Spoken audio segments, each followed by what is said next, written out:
Hello everyone, আজকে আপনাদেরকে দেখাবো ক্রোম ব্রাউজার থেকে কিভাবে ক্যাপকাট ডাউনলোড করবেন। আপনাদের মোবাইল থেকে প্রথমে আপনারা গুগল কিংবা ক্রোম ব্রাউজার ওপেন করে নেন। ওপেন করে নেওয়ার পরে এখানে সার্চ বাটন দেখতে পাচ্ছেন, সার্চ বাটনে এখানে ক্লিক করবেন।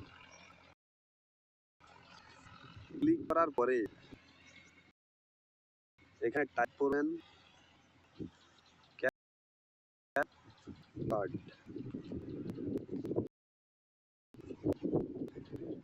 টাইপ করার পরে এখানে যে সেকেন্ড লিঙ্কটা আপনারা দেখতে পাচ্ছেন, এই সেকেন্ড লিঙ্কে ক্লিক করবেন। ক্লিক করার সাথে সাথে আপনারা এখানে ডাউনলোড লিঙ্ক পেয়ে যাবেন। সালমান টেক চ্যানেলে আপনারা যদি নতুন হয়ে থাকেন তাহলে এইরকম টিউটোরিয়াল ভিডিও দেখতে সাবস্ক্রাইব করে রাখবেন এবং লাইক কমেন্ট শেয়ার করতে ভুলবেন না।